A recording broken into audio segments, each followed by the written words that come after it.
That sweltering October afternoon, everything seemed normal until the clock passed 3:15 and she didn't show up at the gate.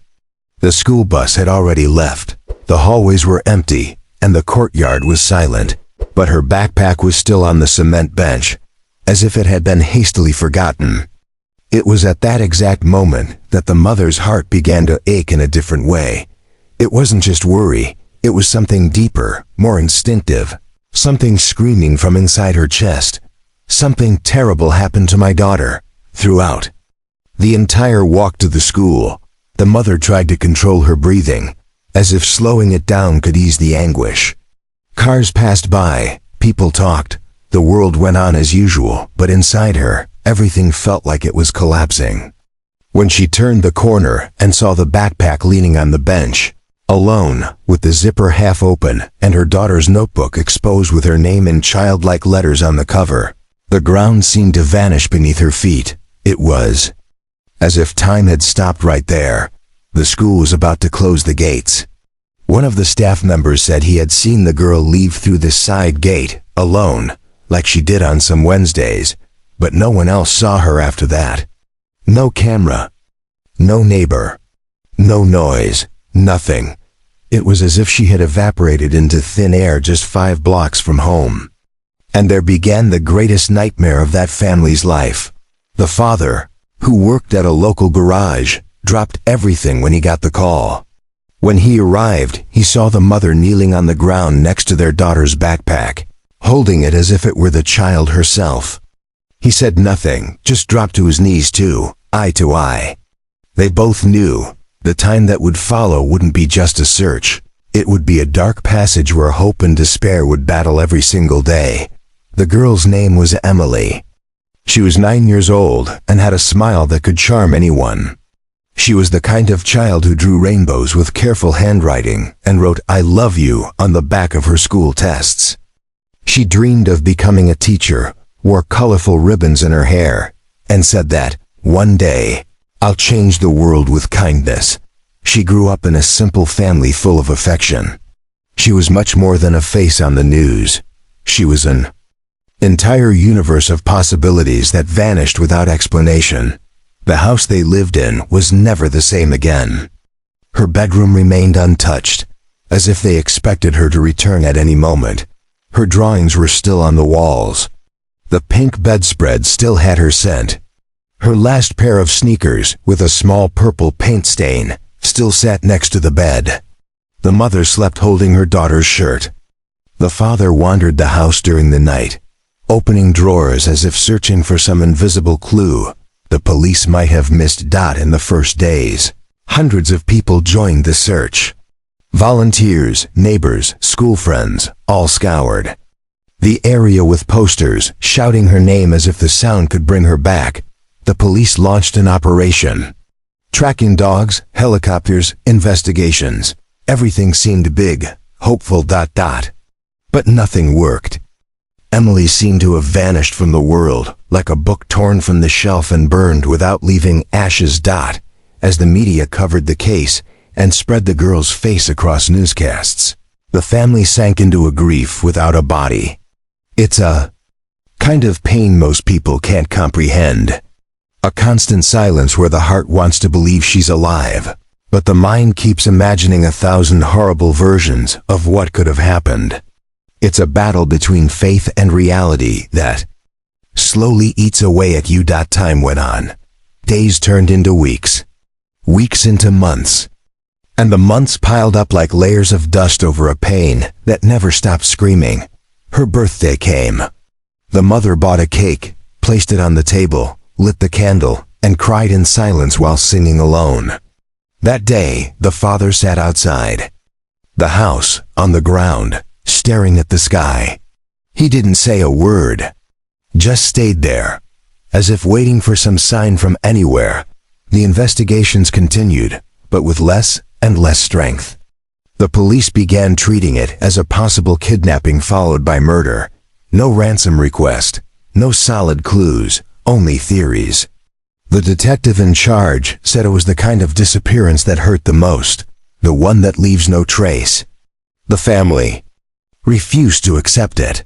And it was that refusal that kept them alive through all those years. Emily was their only child. The mother's pregnancy had been difficult. A miracle, the doctors said.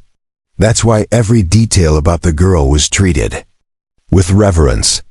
The school she attended had photos of her on the walls. Her classmates kept the little notes she used to leave in their notebooks. One teacher used to say Emily was light in human form. And maybe that was what hurt the most. How could someone so full of life just disappear without leaving even a shadow? Some people began to pull away. Friends who once helped started avoiding them. It wasn't out of cruelty, it was fear. Fear of facing a pain that seemed infinite. The family closed off even more. They changed their phone number, stopped answering reporters, and kept only one thing active, the online page where they updated any lead, no matter how small. Every day, for 10 years, the mother posted the same phrase. Emily, if you're reading this, we're waiting for you. Always. The parents began living as if in another dimension, where everything stopped on that day. They couldn't travel. Couldn't rearrange the furniture. Couldn't even smile for real. They were afraid of being happy and in some way, seeming like they were forgetting. But forgetting was impossible. Every sound, every scent, every street in town reminded them of Emily. She was everywhere, except in their arms. Emily's childhood had been peaceful. She loved drawing with chalk on the sidewalk, chasing butterflies, and asking questions about the stars. She was curious, affectionate, and very sensitive. When someone fell during recess, she was the first to offer help. When a classmate cried, she wrote notes with hearts and phrases like, "Everything will be okay." She wasn't just a girl. She was a small force of healing in a world already so broken. Her bond with her parents was strong. Every night, before bed, she made a point of kissing them both. Always said, "Tomorrow I'll come back from school with good news, okay?" It was like a ritual. And it was precisely that phrase that kept echoing in the mother's ears when she realized that afternoon, Emily wouldn't be coming home. The town was small, the kind of place where everyone knows everyone. That's why the disappearance caused a widespread commotion. But it also opened doors to silent suspicions, sideways glances, and hurtful rumors. With each day that passed without answers, the anguish turned into anger. And the anger, little by little, became an obsession. The mother began writing everything down. Dates, times, neighbors' gestures, seemingly innocent conversations. She created a journal with every detail of that day. The father installed cameras in the neighborhood, bought equipment, and started studying investigations on his own. They knew the police wouldn't be able to do everything. They knew that if they wanted answers, they'd have to search with their own hands. Time didn't soften the pain, it only made it quieter. On every birthday, they wrote letters to Emily and kept them in a blue box, with her name engraved on the lid. It was a way to keep hope alive, to believe that, someday, she would return and could read each one of them. Some letters had scribbles, tear stains, even coffee marks, written during sleepless nights. Over the years, dozens of false leads emerged. People claiming to have seen Emily in different cities, strange recordings, anonymous letters. Some cruel, others just confused. And each of them, even when leading nowhere, made hope come back for a few hours. It was cruel, but it was also what kept them going. In that home, every corner told a story. The hallway had marks showing Emily's height, recorded year after year. The kitchen still had her drawings on the fridge. The living room still kept her favorite toys. Everything in it was living memory. And her absence was the most constant presence. Because when you love someone deeply who disappears, it's not just the body that's gone, it's the whole future. 10 years passed. 10 long years. The world changed, but for that family, time remained frozen. Until one day, an anonymous call changed everything. The phone rang at 2:37 a.m. The father, who had fallen asleep on the living room couch that night, answered with a mix of fear and hope. On the other end, a distorted, almost robotic voice said only 3 words before hanging up: "She is alive." No name, no callback number. Only the suffocating silence that followed. He stood there, phone in hand, eyes wide, as if time had taken him back to that afternoon 10 years ago. In the minutes that followed, the house lit up. The mother ran into the living room after hearing her husband's cry, but when he tried to repeat the words he heard, his voice failed. They stared at each other for long seconds, trying to understand if that was real or just another of the many emotional traps fate had placed in their path. But there was something about that call that was different from all the others. Something that made their hearts beat in a long-forgotten way. The next morning, they went to the police station. They brought the number displayed on the screen and the call log. But like so many other times, the response was cold. A disposable number, impossible to trace. A younger detective, who wasn't originally assigned to the case, offered to review the old files. He said something about the disappearance bothered him, that there were gaps never filled. And that phrase reignited an old flame in Emily's parents' eyes. While the detective combed through the reports, the mother reread for the 1,000th time the journal she had started on the day Emily disappeared. Page by page, she recalled. Smiles, dates, dialogues. Until, among the notes, she found a folded sheet she didn't remember writing. It was a scribbled message, unsigned, with only one sentence. "The monster is closer than you think." The paper was among the first week's records. How did it get there? They rushed to show it to the new detective. He photographed it, analyzed it, and compared it with the files. And in that analysis, they discovered an error, a forgotten detail. A man who had given a statement in the first days, saying he had seen Emily near the bakery, but who, in fact, wasn't even in the city that day. He worked more than 100 kilometers away, at a company with electronic timekeeping. How had his name gone unnoticed? The detective decided to go further. He requested access to the school's physical files, spoke with former teachers, sought out Emily's old classmates. That's when a young woman, now almost 20 years old, said something that changed the course of the investigation. There was a man who always stayed in a silver car near the side gate. He never got out, just watched. We thought he was someone's dad, but no one knew who he was. With that information, they pulled old security footage from the area, even low-resolution ones. One of the images did show a car parked nearby for several days in a row before the disappearance. But the license plate was unreadable. Still, the detective didn't stop. He went to the city's public records and found something surprising. A record of a traffic ticket issued in the same spot 2 days before the disappearance. And it was the same car. The plate led to a name. A discreet man, with no criminal record, who had moved to another town just months after the incident.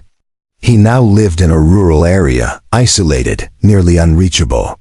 The police couldn't do much without concrete evidence. But the detective, driven by an intuition bordering on desperation, decided to make an informal visit. He said he needed information about an old traffic violation. The man welcomed him naturally until he saw Emily's photo in his hands. It was an almost imperceptible moment. But the man's expression changed.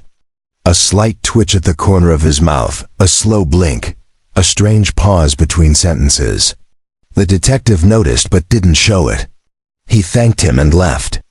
Outside, he immediately called the team and requested surveillance. Something about that encounter had triggered an internal alarm. And he knew he couldn't ignore it. In the days that followed, the man was monitored. His routines were methodical. He didn't work, rarely went out, bought everything with cash. And there was a small structure behind the property, windowless, unmarked. The detective tried to obtain a search warrant, but the judge denied it. More than suspicion was needed. So they decided to set up remote surveillance. with the least invasion possible. It was during that surveillance that they captured the phrase that gave everyone chills.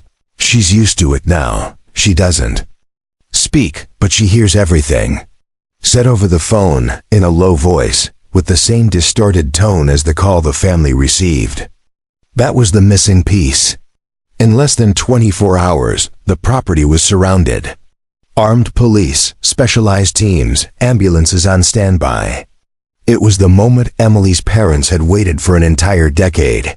The operation was swift. The man tried to flee but was restrained.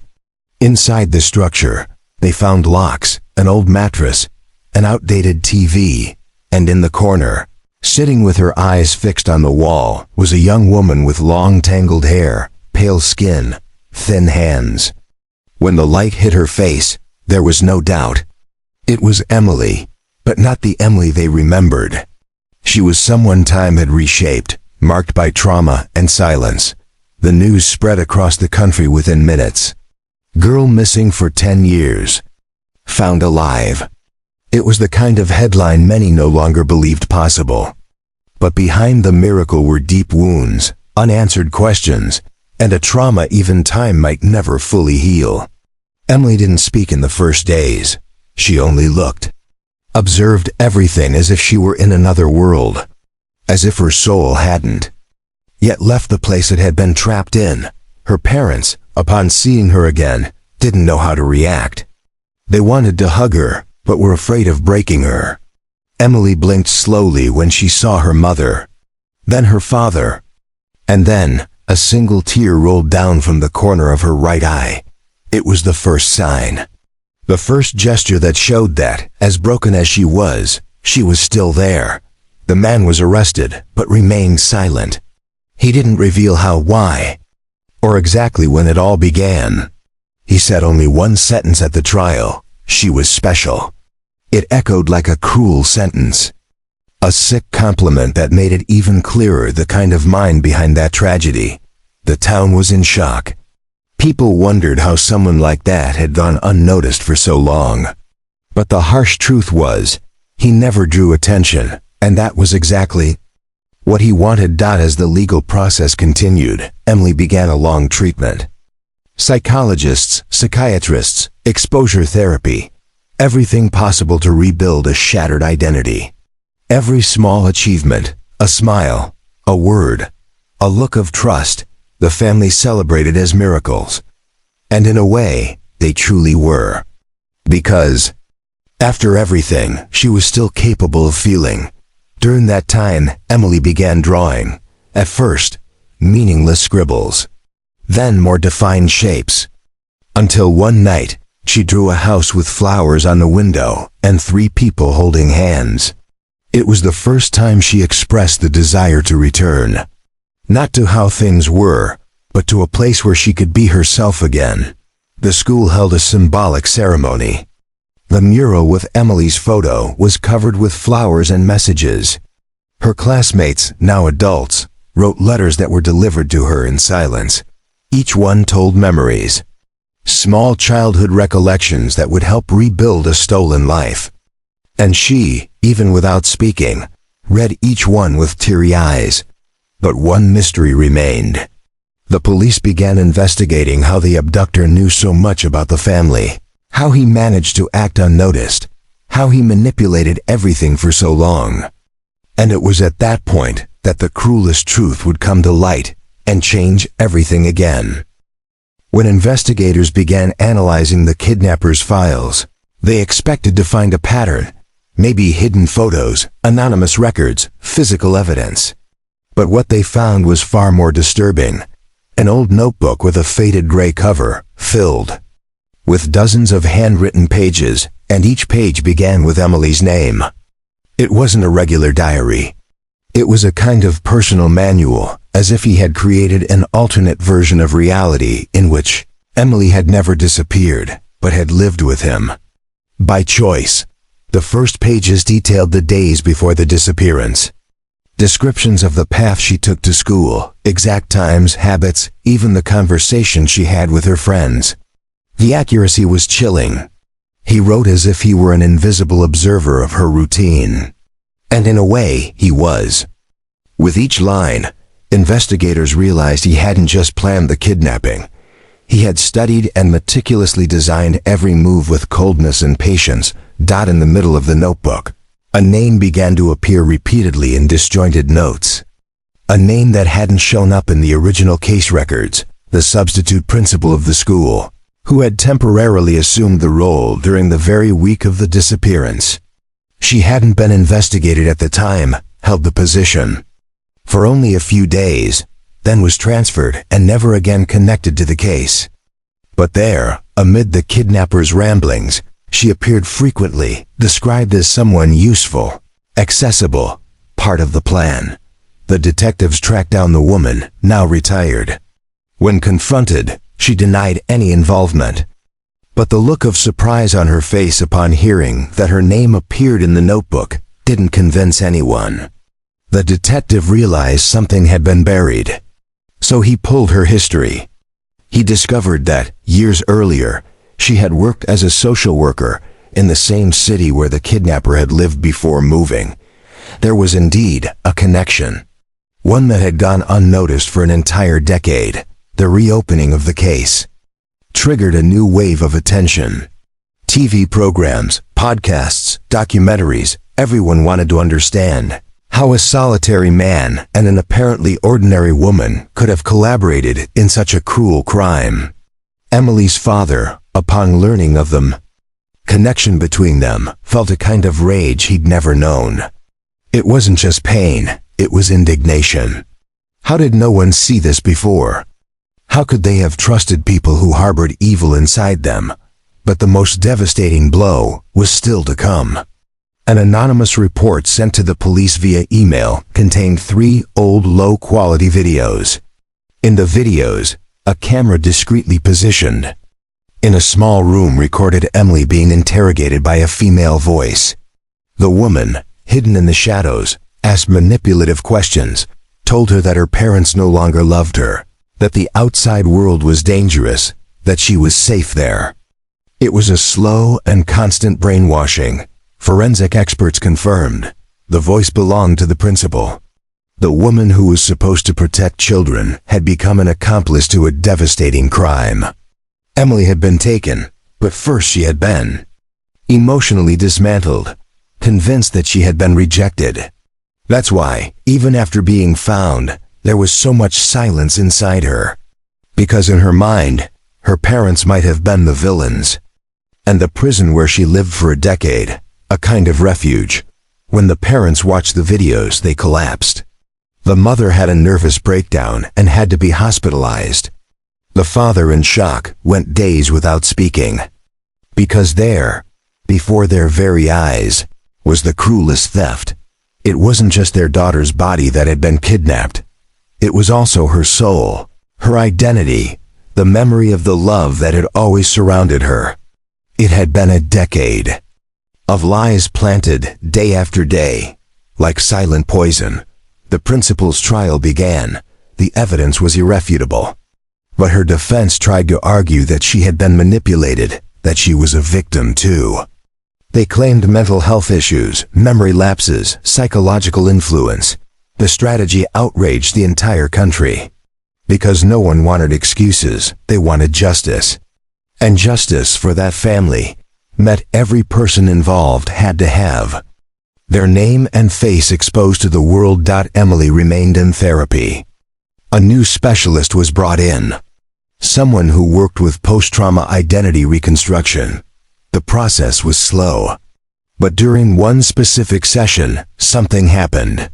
While watching an old home video from a birthday party, the father singing off-key, the mother dancing beside her, Emily smiled slightly.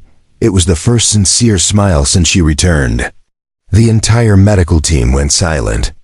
Because in that smile, there was a glimpse of return. She began saying isolated words. First, names of objects, then names of people. Mom was the third word. And when she said it, she wept uncontrollably. It was as if a wall had begun to break inside her. As if the image they had planted in her was crumbling. brick by brick. The mother hugged her and repeated hundreds of times, "I never abandoned you, never." From that day on, Emily began piecing fragments back together. She spoke of strange dreams, shadows at the windows, voices coming from the radio.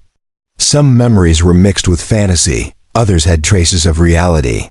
But with each session, her timeline began to take shape again. And the more she spoke, the more she realized she had been deceived, held in a psychological prison that prevented her from wanting to leave. The family home was renovated. Emily's room was painted in new colors, but a few old elements were kept. A picture frame with the first photo taken after the reunion was placed on the main wall. Emily, her mother, and her father, the three holding hands. She still looked at the camera with some mistrust.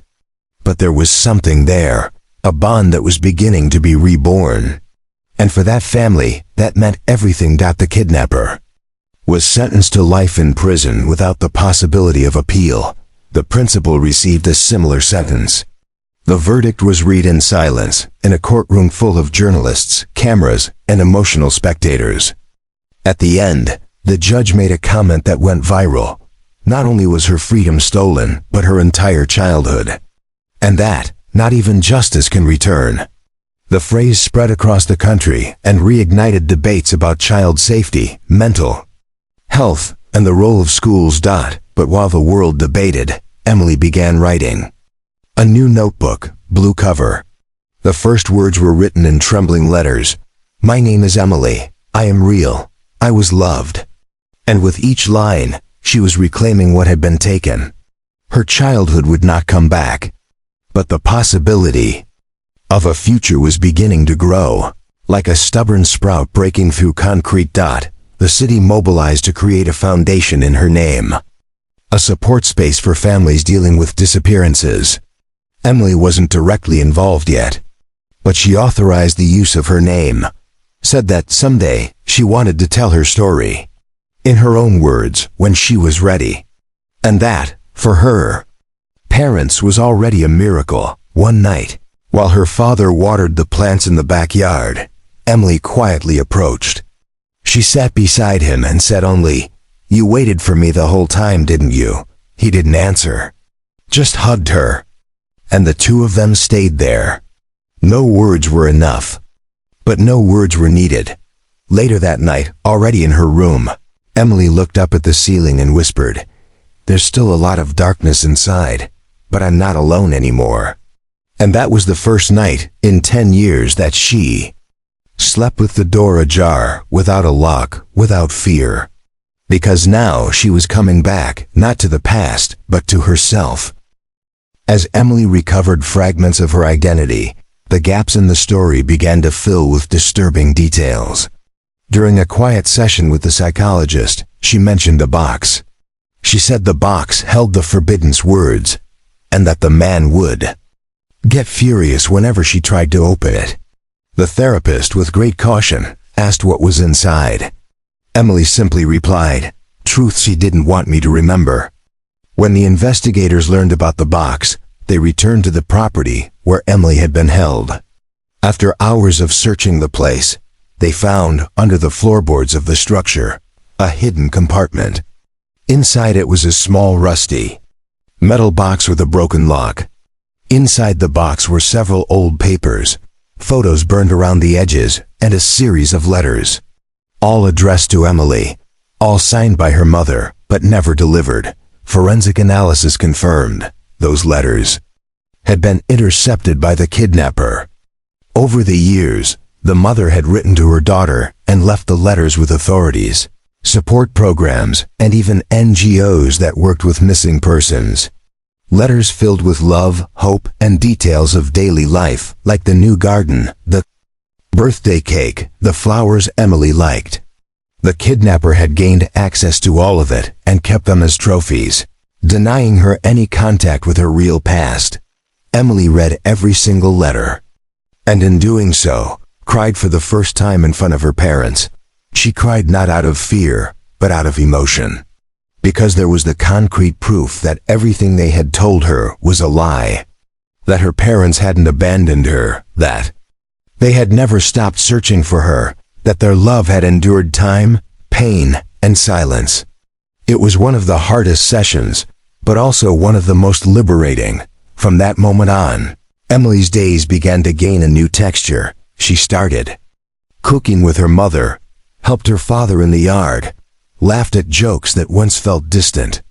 There were still shadows, night fears, startled reactions to loud noises, but now there was also hope. The simple sound of a key turning in the door at night no longer made her run to hide. She was little by little rediscovering the world. There was still something deeply troubling. How had the kidnapper managed to intercept so many letters, information, and updates about the case over the years? The police began investigating whether someone inside the involved institutions had helped facilitate that access. And then they discovered what no one expected. A retired police officer who had worked on the case in its early months was a childhood friend of the kidnapper. His name had never appeared formally, but by cross-referencing call records, visits, and bank transactions, they uncovered suspicious payments. Small sums regularly deposited into accounts linked to the officer. When interrogated, he confessed. He said he believed the kidnapper was saving Emily from the world, that the world was too cruel for a child like her. It was a shared delusion, a pact of madness and control. The news devastated the parents even further. The mother went silent for days. The father became enraged, wanting to take justice into his own hands. But Emily, upon learning everything, simply looked at them and said, "Enough. He doesn't control me anymore." And those words marked a turning point. For the first time, she placed herself above the pain, the manipulation, the past. For the first time, she saw herself as someone who had a choice. Emily decided to participate in a televised interview. Her face was not shown, but her voice, soft and firm, traveled across the country. She spoke about fear, hope, resistance. She said her family's love was what kept her alive, even when everything seemed lost. And in the end, she left a message that made headlines. They took everything from me, but they never managed to take me away from myself. The impact of the interview was immediate. Thousands of people sent messages of support. Many others revealed they had gone through similar traumas. Emily, unknowingly, had become a symbol of resilience. But inside, the battles continued. There were still days when she couldn't get out of bed. There were still nights when her breath quickened from memories that arrived without warning. Healing was not linear, but it was happening. The family began recording short videos with Emily, always at home, doing simple things. Watering plants, painting pictures, playing with the dog. It wasn't about exposure, it was about reconstruction. They showed that life was returning, even after the unthinkable. And every comment, every like, every message that said "thank you for existing" served as another brick in rebuilding her world. Justice continued doing its work. New investigations were opened into other possible cases linked to the same group. Emily was not the only one, they discovered. There had been previous attempts. Some had failed. Others had remained hidden out of fear or omission. But now, with her at the forefront of the cause, the entire country began paying closer attention. Little by little, Emily began to go out. First in nearby places, then to private events. Always with her parents close by. She walked with light steps, but looked around like someone who had learned to survive. It was as if she carried an internal radar, a compass that alerted her to any danger. But even with all that weight, there was lightness in her gestures. There was strength between the lines. One day, while visiting the school she had attended, before her disappearance, she stood in front of the side gate. The same one she had left through that afternoon. She looked down, as if she could see her 9-year-old self standing there. She cried softly, then smiled, and said to her mother, "I'm no longer that little girl, but she still lives inside me." A journalist took note of the phrase, and it became the headline of a report. Emily also began writing letters to other missing children. Not with advice, but with presence. She said she understood the loneliness, the fear, the anger. She said time is cruel, but love endures. And those letters, published on a secure platform, began to be read by thousands of people around the world. They were simple words, but they carried something no pain had ever been able to kill: empathy. Still, one unresolved matter remained. Emily wanted to revisit the place where she had been held captive. At first, her parents refused. It was too emotionally dangerous, but she insisted. Said she needed to look her past in the eye. So they went, accompanied by a specialized team. When they arrived, she took a deep breath, touched the outer wall, and stood in silence for several minutes. Upon entering, she recognized the smell, the floor, the marks on the ceiling. But surprisingly, she didn't cry. She walked to the corner where the makeshift bed had been, crouched down, and drew a flower on the ground with her finger. Then she stood up and said, "Now this belongs to me," and left without looking back. It was her way of taking back the power. After that visit to the place where she had been held captive, Emily was never the same again, and that wasn't a bad thing. There was a new kind of calm in her eyes, a firmness that hadn't existed before. As if, by returning to the darkest place in her story, she had proven to herself that she could walk over her own wreckage and still move forward. Her family, though fearful, realized that moment was the true beginning of her reconstruction. It was as if, finally, the cycle of trauma had started to break. Time passed more gently after that. The days were no longer counted in silence, and the house began to echo with spontaneous sounds again. Clattering pans, timid laughter, late-night conversations on the porch. Emily went back to sleeping with her door open, just like she used to. She no longer asked for the hallway light to stay on. And on a rainy night, it was she who entered her parents' room just to say, "Today I'm okay." The therapist explained that this didn't mean the pain was gone, but that she had begun to live with it. Emily would not erase the past. It couldn't be rewritten. But now she was the author of her own continuation. Every day, even on the bad ones, she chose to begin again. And that choice, made in silence, was what made her so powerful. Not because she was invincible, but because she kept going, despite everything. Her parents, who once felt empty, became the pillars of Emily's new world. Her mother, once imprisoned by grief, became a kind of emotional guardian. Her father, who had been silent since the kidnapper's arrest, began to smile more, to tell stories from Emily's childhood, to call her my miracle in the flesh. It was their way of rediscovering each other as a family, not the one from before, but a new one, scarred and real. Old friends gradually returned, some with hesitation, others with guilt. But Emily welcomed them without rush, without resentment. She understood that time had hurt others too. With an impressive maturity, she recognized that true pain doesn't isolate, it transforms. And those who manage to return from it, as she did, carry within themselves a force the whole world feels when it gets close. Her story became a book. A biography written by a journalist who had followed everything since the case was reopened. Emily was actively involved. She corrected details, asked for certain scenes to be told with more sensitivity. She said she didn't want to be portrayed as a helpless victim, but as a lucid survivor. And when the book was launched, her speech at the premiere silenced the audience. "You know the story of the girl who disappeared. Now meet the woman who chose to come back." On her 20th birthday, Emily organized an intimate ceremony. Not to celebrate her birth, but to mark her rebirth. She invited only her closest loved ones, lit candles in the garden, and read aloud excerpts from the letters her parents had written during her absence. At the end, she said that now it was her turn to write to them, every day, with gestures, presence, and love.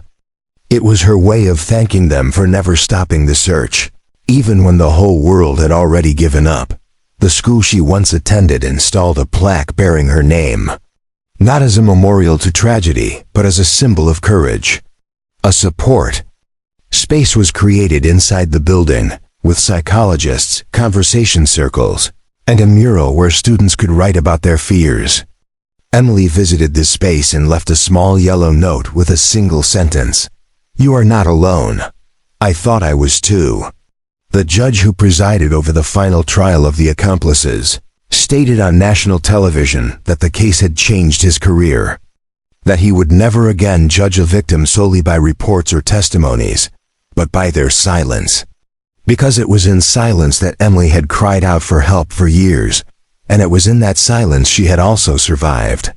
His statement impacted the entire local legal system, which began implementing trauma awareness and sensitive listening programs. Emily declined offers to appear on reality shows, in movies, or advertising campaigns. She said her pain was not entertainment, but she carefully authorized her story to be told in schools and institutions. Because, according to her, what happened to me can happen to anyone. But how we respond is what changes everything.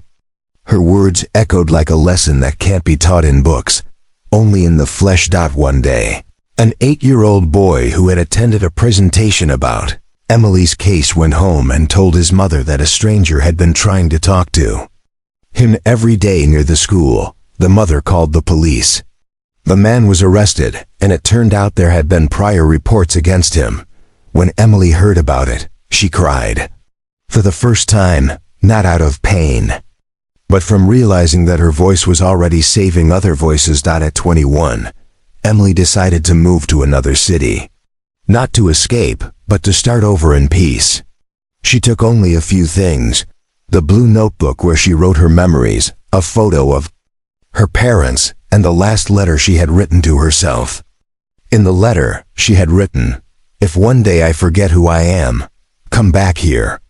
Read this, and remember, you are so much more than what was done to you." She didn't hide her scars. On the contrary, she wore a bracelet made of knots, one for each year she had spent away from herself. When people asked what it was, she replied, "It's how I count the time I spent rebuilding myself. My clock runs on memory, not hands." On Sundays, she still called her parents, sometimes just to hear their voices, other times to share some silly news. Each call was a quiet confirmation that the connection between them had never truly been broken, only dormant. And now, it was awakening with more tenderness than ever. The documentary about the case was nominated for international awards. But Emily did not attend the ceremonies. She preferred to watch from home with her parents. When her name was mentioned and the audience stood and applauded, she simply looked at them and said, "Applause doesn't matter to me. The having you here, that's a prize." In an email she sent to her former therapist, she wrote, "You taught me that trauma is a storm that never announces its arrival. But you also taught me that even soaked, we can build shelters. Thank you for helping me see that I'm not the storm. I'm the one who survived it." The last image ever captured of her was in a cafe, sitting alone, writing. The photographer, who recognized her, apologized for invading her space. She smiled, asked him not to publish it, but allowed him to stay. After a few minutes of silence, she said, "You can take the photo. But promise you'll write about what doesn't appear in the image. Write about what stayed standing after everything fell." And maybe that was her greatest lesson. Emily never wanted to be remembered for what she lost, but for what she built from the ruins. She didn't want to be an icon or a martyr. She wanted to be a bridge. And that's exactly what she became, a passage between horror and hope, between silence and reunion, between fear and freedom. Now, at the end of it all, only one question remains, echoing for all of us. How many Emilys are still out there, invisible, forgotten, silent? And now it's with you. If this story moved you, leave a comment and tell us what touched you the most. Have you ever seen a similar case? Have you ever felt like your voice wasn't being heard? Share. Someone out there might feel less alone by reading your words. And if you believe stories like Emily's deserve to be known, like the video, subscribe to the channel, and send it to someone who needs to recover hope.